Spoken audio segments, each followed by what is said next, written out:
موضوع الدرس في أحوال الأشقياء يوم القيامة.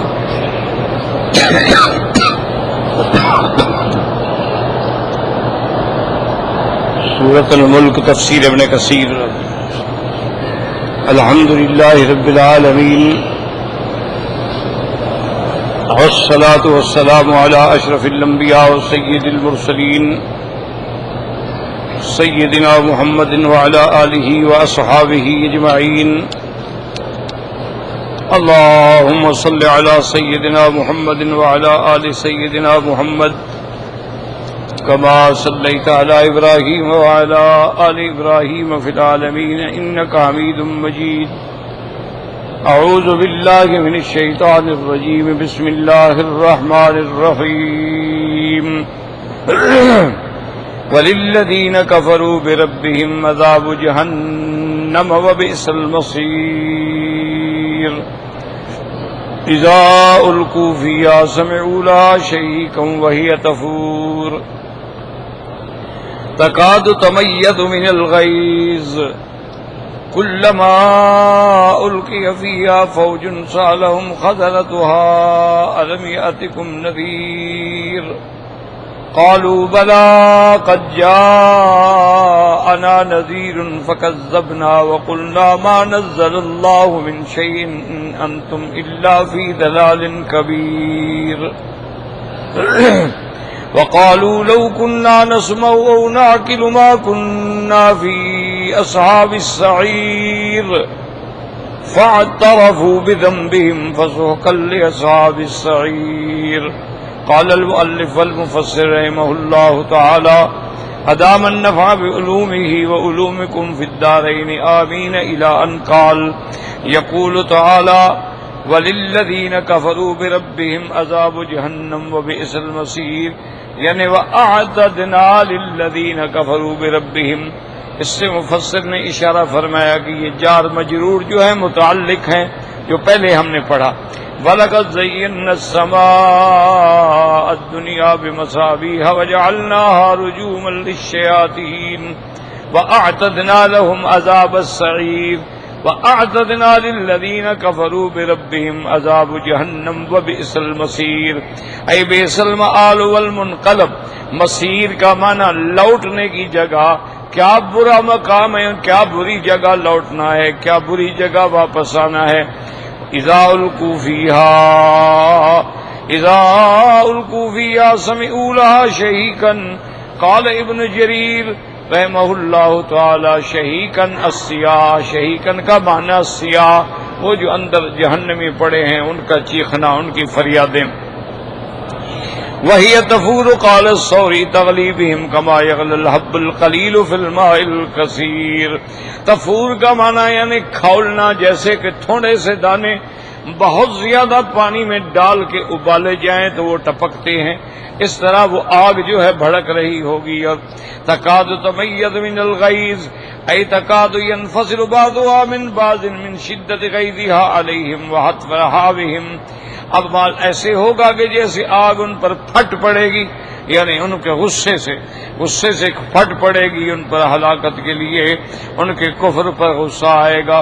کلما القی فیہا فوج سألهم خزنتها. تو یاد رکھیں کہ جہنم کو غصہ آئے گا، وہ تو آگ ہی ہے، لیکن اللہ آگ میں بھی شعور پیدا فرما دیتے ہیں.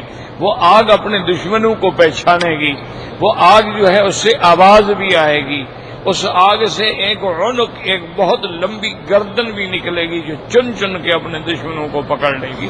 تو اللہ تبارک و تعالیٰ قادر ہے وہ آگ کو بھی بولنے کی طاقت دے دیں. اللہ تبارک و تعالیٰ قادر ہے وہ آگ کو بھی پہچاننے کی طاقت دے دیں. جیسے کہ ابراہیم علیہ السلام کو جب آگ میں ڈالا گیا تو اللہ نے براہ راست حکم جاری فرمایا قلنا یا نار کونی بردا وسلاما علی ابراہیم. اللہ نے فرمایا آگ ٹھنڈی ہو جا، لیکن اتنا ٹھنڈی بھی نہ ہو کہ ابراہیم علیہ السلام کو ٹھنڈ سے تکلیف پہنچے. وسلاما معتدل علی ابراہیم. مفسرین نے لکھا ہے اللہ نے جو آگ کو حکم دیا اور آگے علی ابراہیم کی قید لگا دی، ورنہ پوری دنیا کی آگ ٹھنڈی ہو جاتی. تو اب اللہ نے آگ میں بھی یہ شعور پیدا کر دیا کہ پہچانو میرا خلیل آ رہا ہے. تو آگ نے پہچانا اور ٹھنڈی ہو گئی۔ اللہ پانی میں بھی چاہے شعور پیدا کر دیں کہ موسیٰ علیہ السلام گزرے تو گزرنے دو اور فرعون گزرے تو پکڑ لو، یہ تو اللہ کے ہاتھ میں ہے نا۔ یہ کہنا کہ آگ کیسے بولے گی، یا آگ سے کیسے آوازیں آئیں گی، یا آگ کو کیسے غصہ آئے گا، اللہ پاک قادر ہیں جس چیز میں چاہے عقل پیدا فرما دیں، جس چیز میں چاہے شعور پیدا فرما دیں، اور جس چیز میں چاہے کلام پیدا فرما دیں۔ اللہ تبارک و تعالیٰ نے پتھروں کو بھی کلام کرنے کا حکم دیا ہے، اور اس کے بعد فرماتے ہیں تکاد تمیز من الغیظ۔ آپ لوگ بعد میں آتے ہیں اور سب کی گردنیں پھلانگ کے آگے بیٹھتے ہیں، یہ حرام ہے، ناجائز ہے۔ جو لوگ پہلے بیٹھے ان کا کیا گناہ ہے؟ اب سفید داڑھی والے آپ کے پیچھے ہیں، آپ جناب شیو کرا کے آگے آ گئے ہیں، ماشاءاللہ۔ انا للہ و انا الیہ راجعون۔ کیا کہے آدمی، کس کس بات کا رونا روئے، بس ٹھیک ہے جی، کچھ نہیں، پر کوئی اثر ہونا ہوتا تو پہلے نہ ٹھیک ہو جاتا۔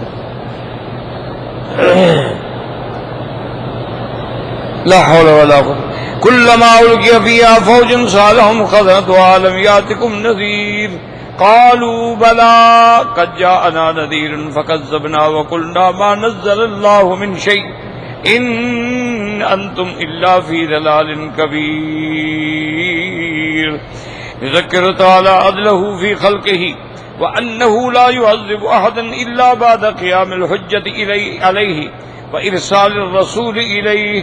اب اللہ پاک فرماتی ہیں کہ جب کافروں کو جہنم میں ڈالا جائے گا تو فرشتے ان سے پوچھیں گے کیا تمہارے پاس اللہ کی طرف سے ڈر سنانے والے نہیں آئے؟ وہ کہیں گے آئے تھے لیکن ہم نے تکذیب کی۔ تو وجہ کیا ہے؟ یہ کمال عدل ہے کہ اللہ عدل فرمائیں گے، کسی پہ ظلم نہیں فرمائیں گے۔ اللہ تبارک و تعالیٰ اتمام حجت کر لیں گے، حتیٰ کہ جس کو جہنم میں ڈالیں اس کو ماننا ہوگا کہ واقعی میرا جرم ہے، اس لیے میں جہنم میں ڈالا جا رہا ہوں۔ تو اللہ تبارک و تعالیٰ کا یہ کمال عدل ہے اور اتمام حجت ہے۔ جیسے اللہ کا فیصلہ ہے کہ کسی قوم پہ اللہ عذاب نہیں بھیجتے جب تک ان کے پاس پیغمبر نہ بھیجیں۔ وما كنا معذبین حتی نبعث رسولا۔ اللہ فرماتے ہیں کہ جب تک ہم ان کے پاس پیغمبر نہ بھیجیں ہم ان کو عذاب ہرگز نہیں دیتے ہیں۔ حتی اذا جاؤوا وفتحت ابوابها وقال لهم حتى إذا جاءوها فتحت أبوابها وقال لهم خزنتها ألم يأتكم رسل منكم يتلون عليكم آيات ربكم وينذرونكم لقاء يومكم هذا قالوا بلى ولكن حقت كلمة العذاب على الكافرين۔ اللہ فرماتے ہیں جب وہ جہنم پہ آئیں گے اور جہنم کے دروازے کافروں کے لیے کھلیں گے، قال لهم خزنتها، تو جہنم پر جو اللہ کے فرشتے ہیں وہ ان سے پوچھیں گے الم یاتکم رسل منکم یتلون علیکم آیات ربکم، کیا اللہ نے تمہارے پاس اپنے پیغمبر نہیں بھیجے جنہوں نے آ کر تم پر اللہ کی آیات نہیں تلاوت کی؟ وینذرونکم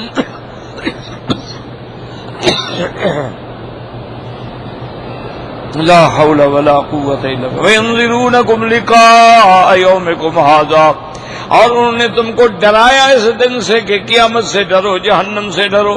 قالوا بلا، کہیں گے ہاں پیغمبر بھی آئے انہوں نے بھی ڈرایا لیکن ہمارے بدبختی تھی مقدر میں۔ ولكن حقت كلمة العذاب على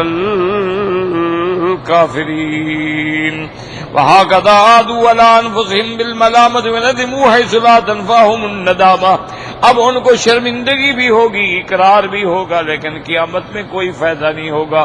اقرار یا اعتراف یا ندامت کا فائدہ دنیا میں ہوتا ہے کہ اگر آدمی گناہ کرے اور شرمندہ ہو جائے، توبہ کرے، اللہ توبہ قبول فرماتے، لیکن اگر وہ قیامت میں توبہ کرے تو اس کا کوئی فائدہ نہیں۔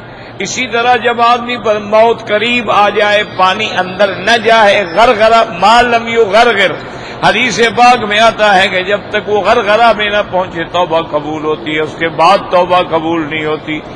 اسی طرح اذا طلعت الشمس من مغربها، جب سورج مغرب سے طلوع ہو جائے گا تو اغلقت ابواب التوبہ، توبہ کے دروازے بند ہو جائیں گے۔ اس لیے حکم ہے کہ توبو جلدی سے جلدی توبہ کرو، اللہ کی طرف رجوع کرو۔ اب ایک بات یہاں بھی سمجھ لیں کہ اللہ کا فیصلہ ہے کہ جب تک رسول نہ بھیجیں وہ کسی قوم پہ عذاب نہیں بھیجتے۔ اچھا، اب مثلا ہم تصور کر لیتے ہیں کہ دنیا میں ایک ایسا علاقہ ہے ایک ایسا مقام ہے کہ جہاں بندے تو ہیں لیکن ان کے پاس کوئی پیغمبر نہیں گیا. ایسے دنیا میں ایسے بڑے بڑے مقامات ہیں نا جہاں اللہ کی مخلوق ہے، یا ایسے مقامات ہیں جہاں بالکل یعنی منجمد شمالی ہے، یا علی سبیل المثال یوں سمجھ لیں کہ ایک بچہ ہے، پیدا ہوتا ہے، اس کو ماں پھینک دیتی ہے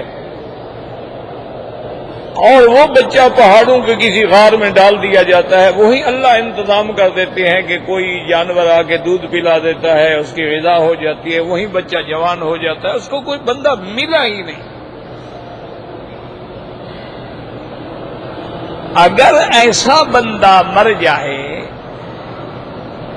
تو اب اللہ کا نظام تو یہ ہے کہ جب اس کو پیغام ہی نہیں پہنچا، دعوت توحید ہی نہیں پہنچی، تو کیا اس کو عذاب ہوگا؟ اگر اس کو عذاب ہو تو پھر تو بے انصافی ہے نا کہ اس کو تو کسی نے سمجھایا ہی نہیں، دعوت توحید ہی نہیں دی. تو اس کے لیے بات سمجھیں، اس کا علماء نے فرمایا ہے کہ اس سے قیامت والے دن باقی کوئی سوال نہیں پوچھے جائیں گے، صرف توحید کے بارے میں پوچھا جائے گا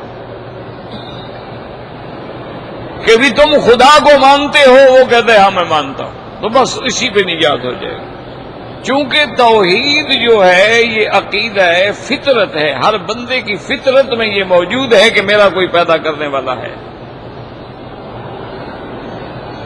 وہ نہیں سمجھ سکتا کوئی، بالکل یعنی ضعیف ہو، کمزور ہو، چھوٹا ہو، بڑا ہو، اس کو سمجھ ہے ابھی یہ پہاڑ ایسے تو نہیں بن گئے نا، یہ آسمان، زمین، سورج، چاند نظام کوئی چلانے والا ہے نا. اسی لیے ایک صحیح حدیث میں ہے، ایک کافروں کی کنیز تھی، ان کی باندی تھی، وہ چپکے سے بیچاری اسلام لے آئی لیکن کسی پہ اسلام ظاہر نہیں کرتی تھی ڈر کے مارے. اب وہ بیمار ہو گئی، حضور صلی اللہ علیہ وسلم کو پتہ چلا تو حضور پاک تشریف لے گئے اس کی عیادت کرنے کے لیے. جب حضور پاک وہاں تشریف لے گئے تو آپ نے اس سے پوچھا کہ این اللہ ہو، اے بچی یہ بتاؤ خدا کہاں ہے؟ اس نے اشارہ کیا کہ اوپر ہے. تو آپ نے دوسرا سوال پوچھا کہ من آنا، میں کون ہوں؟ اس نے کہا محمد الرسول اللہ صلی اللہ. حضور نے فرمایا کافروں سے ہٹ جاؤ، انہا مسلمۃ، یہ مسلمہ ہے، اب اس کی موت، جنازہ، کفن، دفن میں محمد مصطفیٰ کروں، اب یہ میری میں. تو اب وہ بیچاری اتنی جانتی تھی تو اسی پہ نجات ہو جائے گی. اس سے یہ نہیں پوچھا جائے گا کہ نماز کے فرض کتنی ہیں، مستحب کتنی ہیں، واجب کتنی ہیں. شریعت تو اس نے پڑھی نہیں بیچاری نے، اس کو کیا پتا شریعت کے احکامات کا. اچھا اسی طرح اب یہ دیکھیں کہ مثلا اب یورپ ہے، بڑے بڑے ملک ہیں، تو وہاں نصرانی بھی ہیں، وہاں یہودی بھی ہیں، وہاں بدھ مذہب کے لوگ بھی ہیں، وہاں ہندو بھی ہیں، سکھ بھی ہیں، یا انڈیا میں ہے، ہر جگہ ہے. تو کیا ان کو بھی دعوت نہیں پہنچی؟ تو اب اس پر علماء کہتے ہیں کہ ہاں اگر ہم نے ان کو دعوت نہیں دی، ہم بھی گنہگار ہیں. اس کی میں ایک مثال بتاؤں آپ کو کہ ایک امریکن لڑکی تھی، وہ مسلمان ہو گئی، انگریز تھی، امریکن تھی، مسلمان جب ہو گئی ماشاءاللہ پڑھی لکھی تو پہلے بھی تھی نا وہ، تو مزید اس نے دین کی تعلیم حاصل کی اور یہاں وہ سعودی عرب عمرے پہ آئی. تو اس نے جدے میں ایک جگہ سیمینار تھا، اس میں اس کی تقریر رکھی گئی، اس کا خطاب رکھا گیا بھی تم مسلمان کیوں ہوئی، تم نے جو اسلام قبول کیا ہے تو اس کی وجہ کیا ہے. بہرحال ایک بڑی لمبی بات ہے، لیکن اس نے اپنی تقریر کے آخر میں یہ کہا کہ میں اپنے مسلمان بھائیوں سے، اپنے دینی بھائیوں سے جو یہاں بیٹھے ہوئے ہیں، ان سے ایک سوال کرتی ہوں کہ دیکھیں جنہیں آپ لوگ کافر کہتے ہیں، آپ نصرانی کہیں، یہودی کہیں، کچھ کہیں، انہوں نے تو جو چیز بھی بنائی ہے وہ آپ لوگوں کو پہنچائی ہے. انہوں نے چائے بنائی ہے، کافی بنائی ہے، کوکو بنایا ہے، چاکلیٹ بنایا ہے، انہوں نے پیپسی کولا بنایا ہے، مرنڈا بنایا، 7 اپ بنائی ہے، انہوں نے جوسز بنائے ہیں، انہوں نے نعوذ باللہ شراب کی مختلف آئٹم بنائے ہیں، انہوں نے پینٹ بنایا، شرٹ بنایا، انہوں نے ہر چیزیں بنائی ہیں، وہ تمہارے گھر گھر میں پہنچا دی ہیں کہ اب آپ دیہات میں بالکل کچے کے جو علاقے ہیں نا جی، ہمارے جو کچا کہلاتا ہے، جہاں کوئی سڑکیں نہیں، کچھ نہیں ہوتا ہے، یا آپ یوں سمجھ لیں تھر کا علاقہ کہلاتا ہے یا ریگستان کہلاتا ہے، وہاں بھی جاؤ نا جی ان کے پاس، وہ بھی آپ کو چائے ماشاءاللہ باقاعدہ ٹی سیٹ میں پیش کریں گے.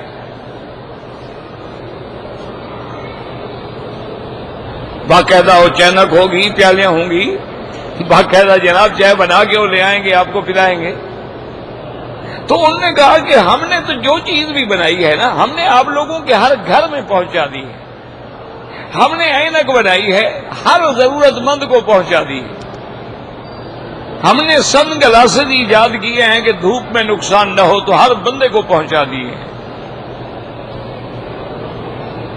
لیکن جب یہ چیزیں تمہارے پاس جب جنت اور جہنم کی چابیاں تھیں تو تم نے کیوں نہیں ہمیں دین پہنچایا؟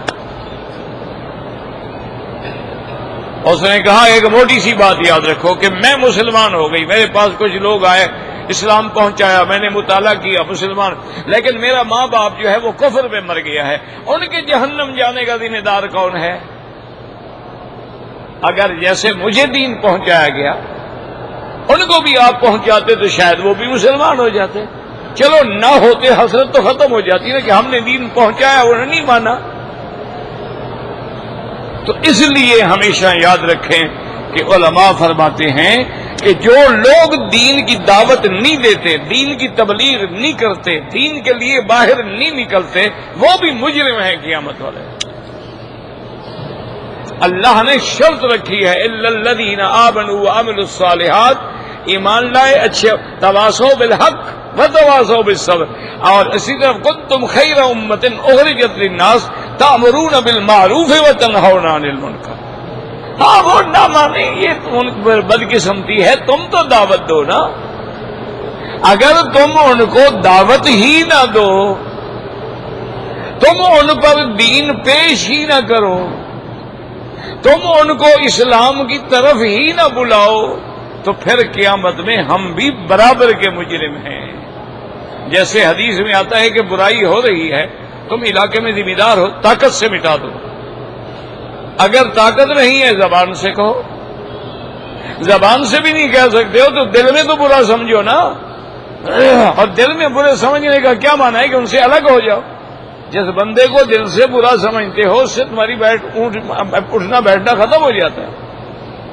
تو یہ ہماری ذمہ داری ہے کہ ہم اللہ کے دین کو پہنچائیں اور اللہ کے دین کی دعوت دیں. اور جن لوگوں کو اللہ نے توفیق دی ہے ویب سائٹ کے ذریعے، فیس بک کے ذریعے، اور اب اور کئی چیزیں آ گئی ہیں دنیا کے اندر، کسی چینل کے ذریعے یا کسی کا کسی چینل پہ زور چلتا ہے. اب لوگوں نے اسلامی چینل بھی بنائے ہیں ماشاءاللہ، اللہ سعودی عرب کو بھی جزا دے، ان کے بھی کافی چینل ہیں، لیکن ابھی پوری طرح دنیا کو دعوت اسلام نہیں پہنچی ہے. اور پھر میری ایک بات یاد رکھیں کہ جو لوگ دعوت دینے والے ہیں نا، ان کو کہیں خدا کے لیے وہ یہ جھگڑے چھوڑ دیں. اس کی وجہ یہ ہے کہ ایک کافر جب سوچتا ہے نا کبھی میں مسلمان ہو جاؤں، تو یار اسلام لانے کے بعد اگر میں دیوبندی بن گیا بریلوی کہیں گے کافر ہے، میں بریلوی بن گیا دیوبندی کہیں گے کافر ہے، میں شیعہ بن گیا سنی کہیں گے کافر ہے، میں سنی بن گیا تو شیعہ کہیں گے کافر ہے. تو میں تو ویسے ہی کافر کا کافر رہا، پھر مسلمان ہونے کا کیا فائدہ؟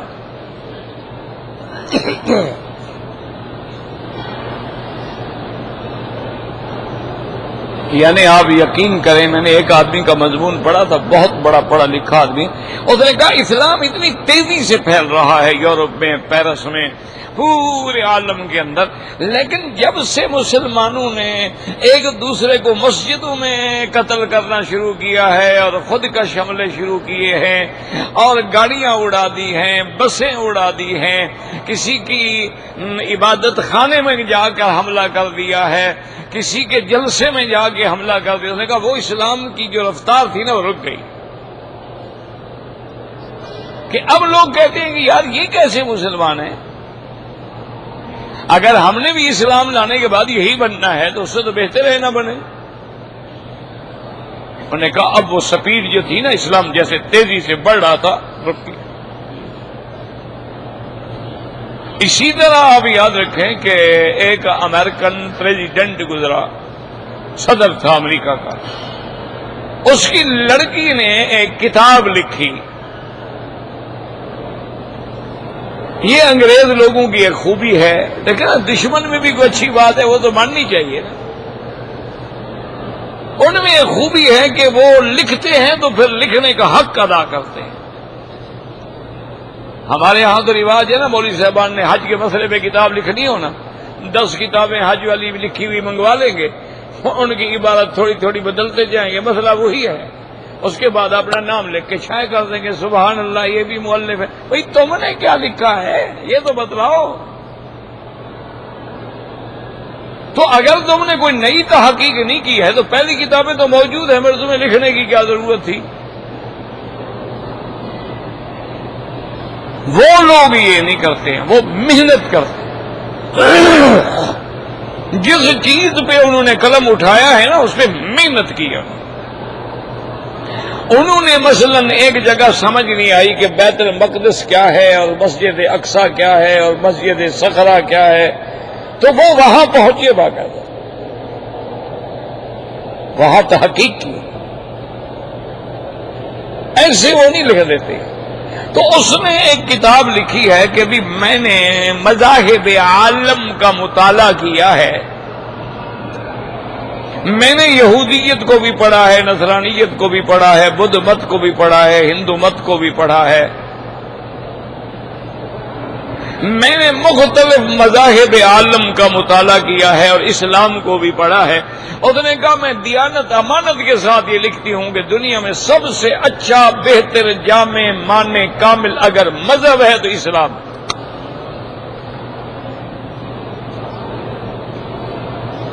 انہوں نے کہا باقی مذاہب میں نے پڑھے ہیں وہ مکمل نہیں ہیں،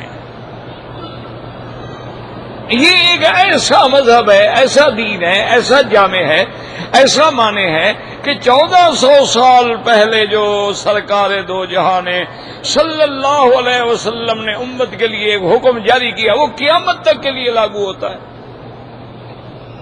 اور ہر دور میں وہ فٹ آ رہا ہے۔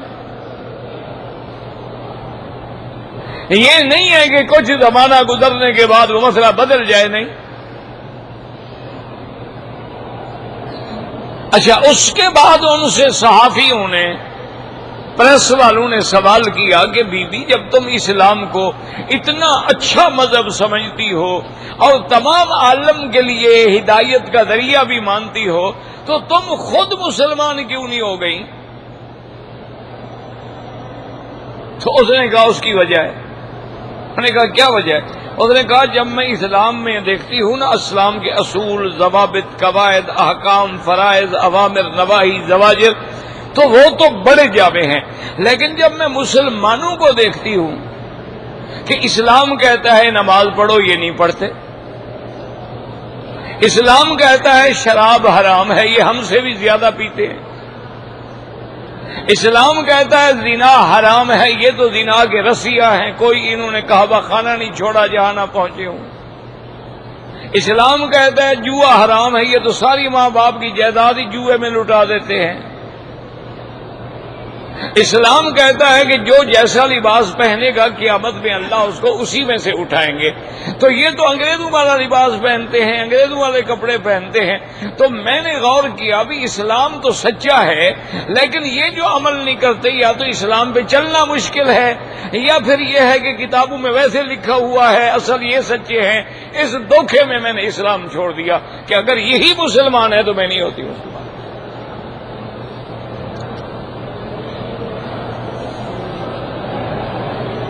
اب آپ خود اندازہ کر لیں کہ ہماری وجہ سے اسلام میں کتنی رکاوٹ ہوئی. کیوں؟ جب ہم ایئرپورٹ پہ اترتے ہیں ایک دم بدل جاتے ہیں. ہم سفر کرتے ہیں نا جی ماشاءاللہ، جب یہاں جدے سے ہماری بیٹیاں اور بہنیں جہاز میں سوار ہو رہی ہوتی ہیں، باقاعدہ عبایا ہے اور برقع ہے. اچھا، اور بعض بیٹیوں کے ہاتھ میں تو تسبیح بھی ہوتی ہے چھوٹی سی ماشاءاللہ. اور جب جہاز میں بیٹھتی ہیں اور جہاز سعودی عرب کے فضائی حدود سے نکلتا ہے، برقع اٹھا کے بیگ میں اور نیچے جناب جین پہنی ہوئی ہے اور شرٹ پہنا ہوا ہے، سگریٹ ہاتھ میں ہے بیٹھی ہوئی. انا للہ و انا الیہ راجعون. اور کیا کہہ سکتے ہیں؟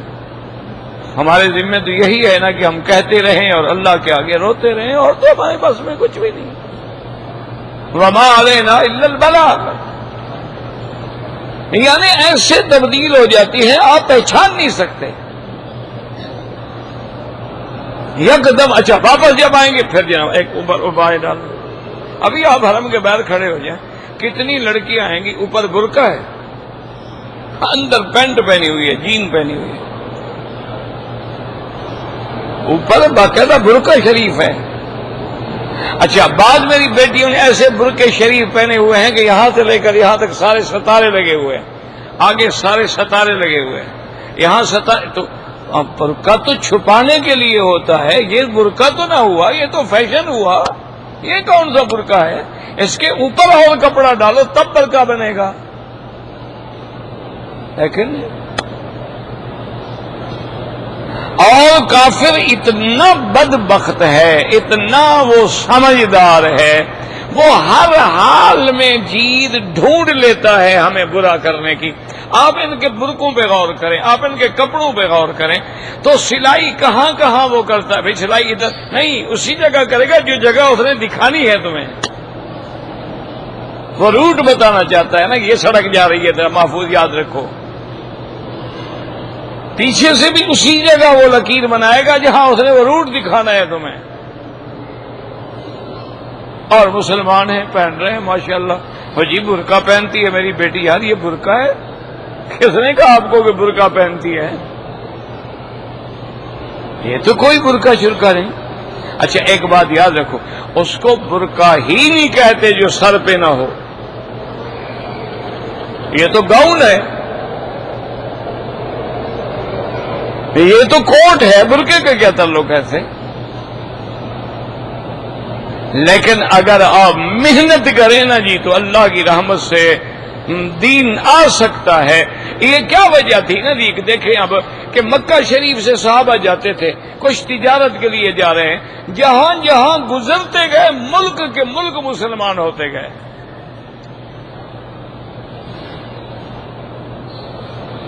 چائنا میں 7 صحابہ گئے ہیں، اب بھی وہاں اللہ کی رحمت سے 7 کروڑ سے زیادہ مسلمان ہیں. ہم جہاں جہاں سے گزرتے ہیں ماشاءاللہ پہلے اسلام سے لوگوں کو نفرت ہو جاتی ہے. وہ کہتے ہیں اچھا ماشاءاللہ یہ بھی مسلمان ہے. کہتا ہے میں حضور پاک کا دیوانہ ہوں، سرکار پہ میری جان قربان ہے، لیکن سرکار کی داڑھی پر بھی رکھنے کے لیے تیار نہیں، سرکار کی شکل بنانے پر بھی تیار نہیں، سرکار والا کپڑا پہننے پر بھی تیار نہیں، کپڑا بھی انگریز کا ہے، شکل بھی کافروں کی ہے، قربان حضور پہ ہے. اس سے بڑا منافق بھی کوئی ہوگا دنیا میں یار؟ اللہ کے ساتھ بھی دھوکھا. ورنہ محنت کرو بالکل تبدیلی آتی. کچھ لوگ تھے، پرانی بات ہے، تبلیغی جماعت سے تعلق تھا ان کا، وہ جناب وہاں گئے انگلینڈ میں لیورپول کے علاقے میں، وہ جگہ مجھے بھی دکھائی گئی باقاعدہ، میں گزر رہا تھا، انہوں نے کہا جی یہ وہ جگہ ہے۔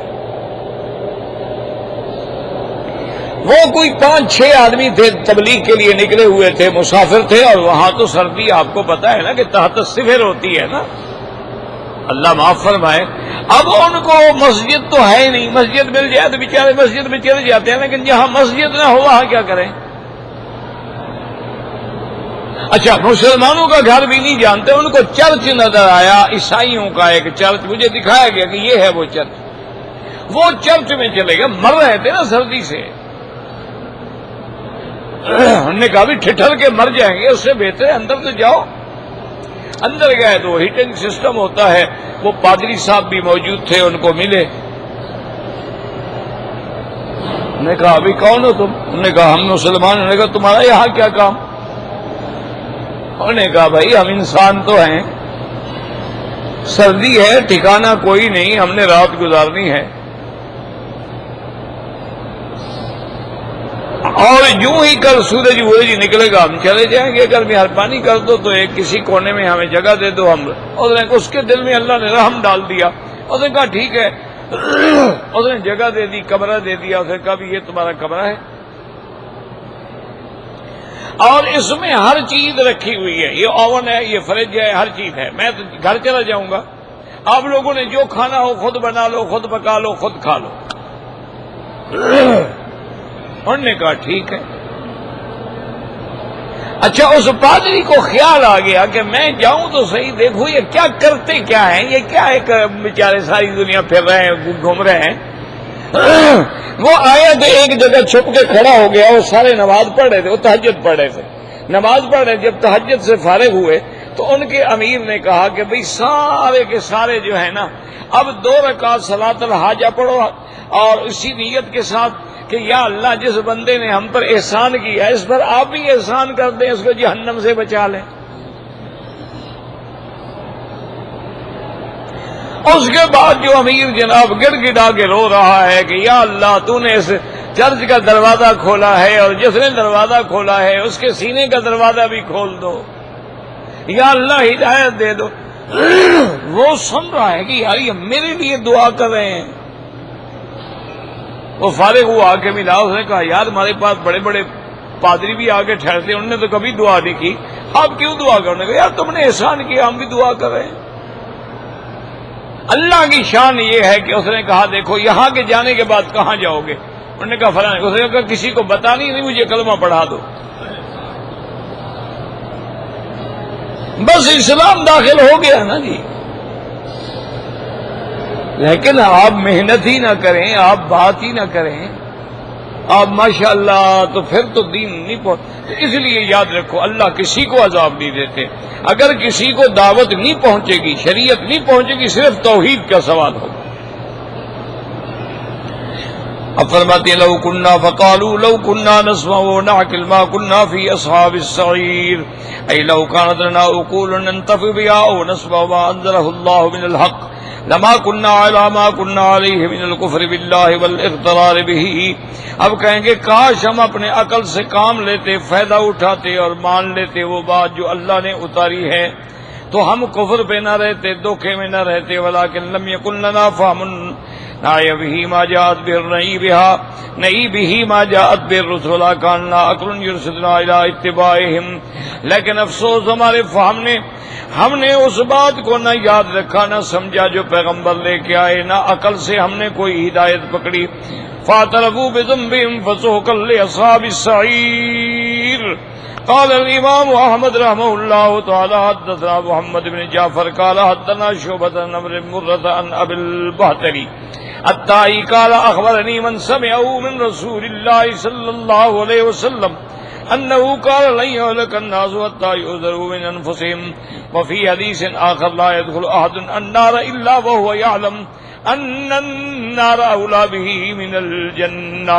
اس حدیث پاک میں آیا حضور پاک نے فرمایا اللہ کسی کو ہلاک نہیں کرتے جب تک کہ اپنی اتمام حجت مکمل نہ کر لیں، بلکہ کوئی جہنمی جہنم میں داخل ہی نہیں ہوگا، اس کو یقین ہو جائے گا کہ میں واقعی اسی جگہ کا مستحق ہوں۔ اللہ تو کیوں قرآن خود کہتے ہیں کہ ہم نے دلائل کھول دیے، لِيَهْلِكَ مَنْ هَلَكَ عَنْ بَيِّنَةٍ وَيَحْيَىٰ مَنْ حَيَّ عَنْ بَيِّنَةٍ۔ جس نے برباد ہونا ہے یہ نہ کہے کہ ہمیں دلائل سمجھ نہیں آئے، اور جس نے اسلام قبول کرنا ہے اس کے لیے بھی ہم نے کھلے دلائل عطا فرما دیے ہیں۔ واللہ اعلم۔ کہتے جی کہ میرے لیے دعا کریں، اپنے ماں باپ کا فرما بردار بن جاؤں۔ بھائی دعا تو تب ہوگی تم بنو گے تو دعا بھی اثر کرے گی نا۔ ایک آدمی ادھر چل پڑے اور کہے مکی صاحب دعا کریں میں کعبہ شریف میں پہنچ جاؤں، ساری زندگی چلتا رہے، کعبہ تو ادھر ہے نا۔ تم فرما برداری کی پٹڑی پہ چلو گے تو دعا ہوگی نا، اور پھر جب ماں باپ راضی ہو جائے گا ان سے بڑی دعا کسی کی ہے؟ حدیث میں آتا ہے کہ دعا جو ہے والدین کی اپنی اولاد کے حق میں ایسے ہوتی ہے جیسے اللہ کے نبی کی دعا امت کے حق میں ہو۔ تو والدین کی دعا لو، مولوی مکی کی دعائیں کیا کریں گی؟ میں تو خود بیمار ہوں، ٹھیک نہیں ہوتا، میرے تو اپنے گناہ اتنے ہیں، تم میرے لیے دعا کیا کرو۔ اگر جہاز میں آتے ہوئے عورت کو حیض آ گیا، نیت کر کے آئی ہے بس اسی عمرے میں رہے، عورت کے لیے کیا ہے؟ اس نے کوئی چادریں پہنی ہوئی ہیں کہ بدلے گی؟ جو کپڑے ہیں اسی میں بیٹھی رہے، جب پاک ہو جائے غسل کرے، جا کے عمرہ پورا کرے، کوئی مشکل ہی نہیں ہے۔ اگر کسی زندہ آدمی نے آپ کو عمرے کے لیے وصیت کی ہے کہ میرا کرو، پھر کر سکتے ہو۔ اگر احرام کی چادر ہم اتار کے رکھ دیں وضو کے لیے کوئی بات نہیں، کوئی آپ کا عمرہ چادر میں بندھا ہوا ہے، جب آپ اتار کے رکھیں گے دوڑ جائے گا۔ کوئی عقل کرو یار، اللہ نے عقل دیا ہے، بھوسا بھرا ہوا ہے۔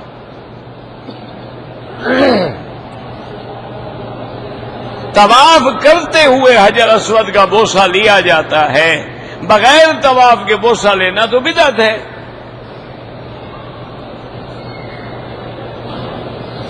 اگر 3-4 طواف اکٹھے کر لیں اور بعد میں 2 رکعت پڑھ لیں بالکل جائز ہے۔ مرد بھی بی بی عائشہ کی مسجد سے عمرہ کر سکتے ہیں، بالکل کر سکتے ہیں۔ کیا مطلب ہے؟ یعنی جو کام عورت کرے وہ مرد نہیں کر سکتے؟ یا تو حضور فرما دیتے کہ بی بی عائشہ صرف تمہارے لیے ہے اور کسی کے لیے نہیں ہے، تو پھر کوئی نہ کرتا۔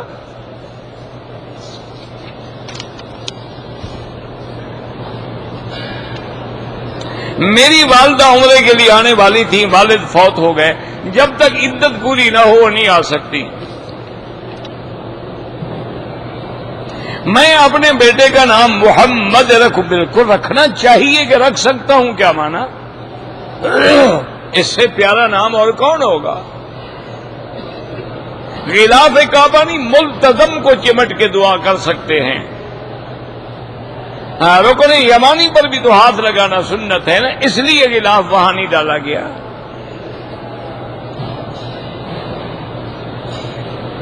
اگر ہم یہاں نماز پڑھ رہے ہیں، اگلی صف خالی ہو گئی، آپ جا سکتے ہیں نماز کی حالت میں،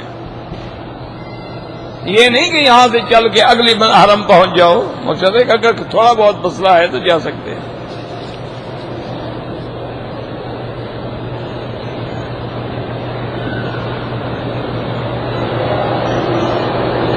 بہرحال آپ نے انڈیا سے عمرہ کیا ہے، جدے گئے، جدے سے احرام باندھ کے مکے آئے، مگر بیگم کو ماہواری مکہ میں عمرے سے پہلے آئی۔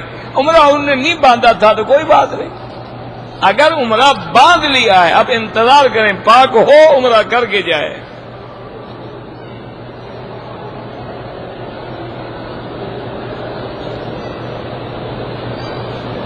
میں نے عمرے کی نیت کی، میقات پہ 2 رکعت پڑھی، لبیک پڑھی، باہر آیا تو سلپ ہو گیا، تو مجھے چوٹ لگی، میرے پاؤں سے خون بھی نکل آیا۔ تو کیا ہو گیا؟ خون بھی تمہارا نکلا ہے، سزا بھی تمہیں ملنی چاہیے نا، کوئی عرض نہیں، کوئی مسئلہ نہیں۔ یہ سمجھتے ہیں خون نکل گیا تو دم بڑھ گیا۔ کیوں دم بڑھ گیا جناب؟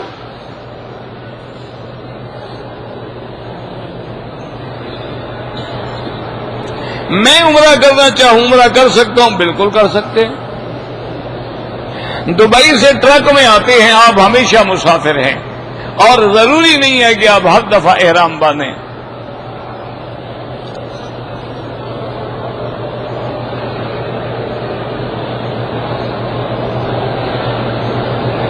میک اپ کی حالت میں عمرہ ہو جاتا ہے کہ نہیں ہے؟ پہلے میک اپ کیا تھا یا عمرے کے بعد کیا ہے؟ عمرے کے بعد کیا ہے، خوشبوئیں لگائی ہیں ماشاءاللہ، تو اللہ کی رحمت سے دم بھی پڑ گئی۔ اور اگر پہلے کیا ہوا تھا تو جب وضو کرو گی، ہاتھ منہ دھو گی تو میک اپ خود بخود اتر جائے گا۔ اگر وہ واٹر پروف میک اپ ہے تو رہنے دو پھر اس کو۔ حیض کی حالت میں خانہ کعبہ کو ہاتھ لگائے، آپ حرم میں نہیں آ سکتی تو خانہ کعبہ کو ہاتھ کیسے لگائیں گی؟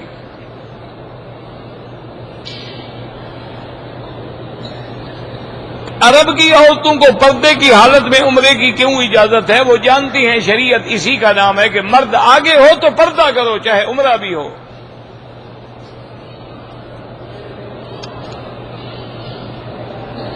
عقیقہ والد کرے یا نانا کرے، جس کو اللہ توفیق دے دے۔ والد سے بنتی ہے تو والد پر حق ہے، اگر والد صاحب نے نکالا ہوا ہے گھر سے تو پھر نانا کر دے گا۔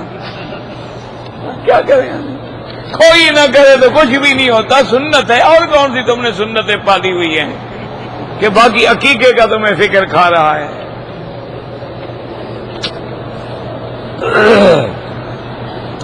حیض والی عورت صفا مروہ میں بھی نہ جائے۔ ایک ہے کہ طواف کر لیا، صفا مروہ دوڑ رہی تھی، حیض آ گیا، صفا پوری کر لے، آمدن نہ آئے، چونکہ اب صفا مسجد کے اندر آ گئی ہے۔ اگر طواف کے نفل ہم ہوٹل میں جا کے پڑھ سکتے ہیں، لیکن جو ثواب یہاں ملے گا وہ ہوٹل میں تھوڑا ملے گا۔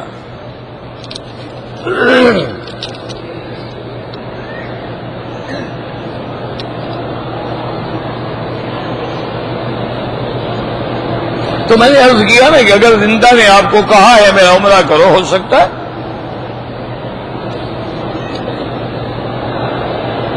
حرم میں عورت کے پیچھے نماز پڑھنا کیسا ہے؟ بالکل نہ پڑھے، نماز نہیں ہوتی، نہ عورت برابر ہو نہ آگے ہو۔ مجبوری ہو تو کوئی اپنا سترا رکھ لو، آگے کوئی چیز رکھ لو، کوئی ڈبہ رکھ لو، کوئی گتا رکھ لو، کوئی تھیلا رکھ لو۔ ہنڈی کے کام کرنے سے اگر مسلمان ملک کو نقصان پہنچتا ہو تو نہ کریں۔ اگر قرآن پڑھتے ہوئے پیر کعبے کی طرف ہے کوئی فرق نہیں پڑتا۔ اصل معنی یہ ہے کہ تم پاؤں جو کر رہے ہو تمہاری نیت توہین ہے یا مجبوری ہے؟ ایک آدمی بیمار ہے، یوں نہیں بیٹھ سکتا، کیا کرے غریب وہ؟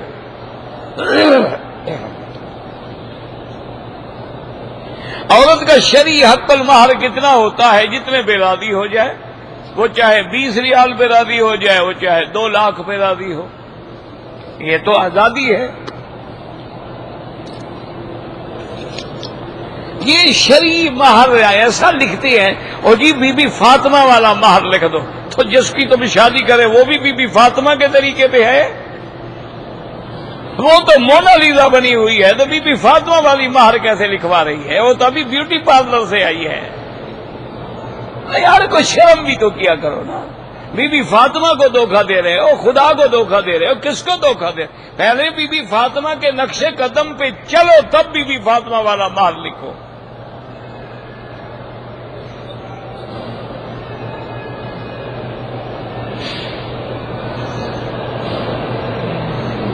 اگر ایک آدمی نے منت مانی تھی کہ میرا اللہ مجھے بچہ دے گا تو میں ایک بیل ذبح کر کے خیرات کروں گا، بچہ پیدا ہوا لیکن مر گیا، کوئی ضروری نہیں۔ منت کا معنی یہ تھوڑا تھا کہ پیدا ہوتا ہے مر جائے، معنی تھا کہ اللہ بچہ دے، عمر دراز ہو رہے تب بھی میں منت پوری کروں گا نا۔ مدینہ منورہ میں 40 نمازیں پڑھیں تو بہت بڑی فضیلت ہے، نہ پڑھ سکے تو کوئی حرج نہیں۔ اذان ہونے کے بعد اگر ہم چلتے ہوئے دکانداروں سے کہیں بھی چلو چلو نماز کرو، کوئی بات ہے، مسجد میں وہ کہہ رہا تھا وہ منع ہے۔ صلاۃ التسبیح کی حدیث ضعیف ہے، لیکن فضائل اعمال میں ضعیف حدیث پہ حجت عمل کیا جاتا ہے۔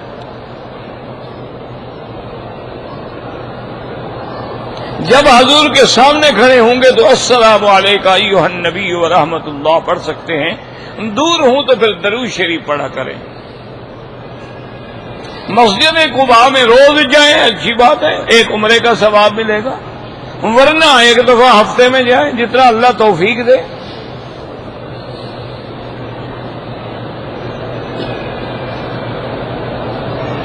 کہتے جی کہ میرے بیٹے کی شادی ہو گئی، جس دن ولیمہ کرنا تھا میرا بھائی فوت ہو گیا، تو کوئی بات نہیں، 3 دن کے بعد ولیمہ کر لو۔ 3 دن مسلمان کے لیے سوگ ہوتا ہے، ولیمہ سنت ہے۔ عورتوں کے بالوں کے لیے جو وگ بنائی جاتی ہے وہ اگر معذور ہے، گنجی ہو گئی، شرمندگی سے بیچاری پہنتی ہے، وہ الگ بات ہے، ورنہ ناجائز ہے دھوکہ دینے کے لیے جو پہنی جائے۔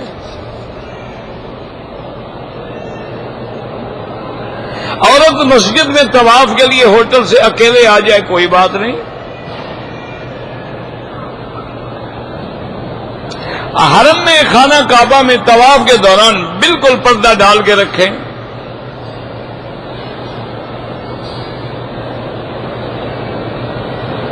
اگر ہم عید الاضحیٰ کے موقع پر حضور پاک کے نام پہ قربانی کریں بالکل جائز ہے، حضرت علی رضی اللہ تعالیٰ عنہ ہر سال فرماتے تھے۔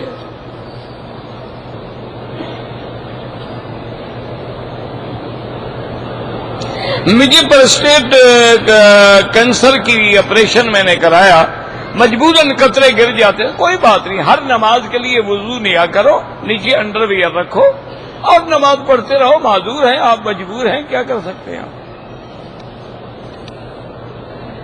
داڑھی کٹوانا مدروانا حرام ہے، بالکل حرام ہے، گناہ کبیرہ ہے۔ داڑھی کٹانے والا آدمی فاسق و فاجر ہو جاتا ہے۔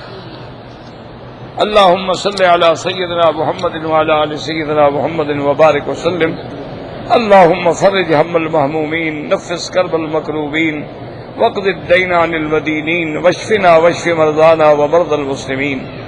یا اللہ بیماروں کو شفا عطا فرما، یا اللہ بے حیاؤں کو حیا عطا فرما، بے دینوں کو دین عطا فرما، بے اولادوں کو اولاد عطا فرما، بے روزگاروں کو روزگار عطا فرما، قرض داروں کے قرض ادا فرما۔ یا اللہ ہمیں مانگنا نہیں آتا، بغیر مانگے عطا فرما۔ یا اللہ پورے عالم میں اسلام کا بول بالا فرما، کفر کا منہ کالا فرما۔ یا اللہ حرمین الشریفین اور بلاد اسلامیہ کی حفاظت فرما۔ ربنا آتنا فی الدنیا حسنۃ وفی الآخرۃ حسنۃ وقنا عذاب النار۔ صلی اللہ تعالی علی خیر خلقہ سیدنا محمد وعلی آلہ وصحبہ اجمعین۔ اللہم صلی علی سیدنا محمد وعلی آل سیدنا محمد۔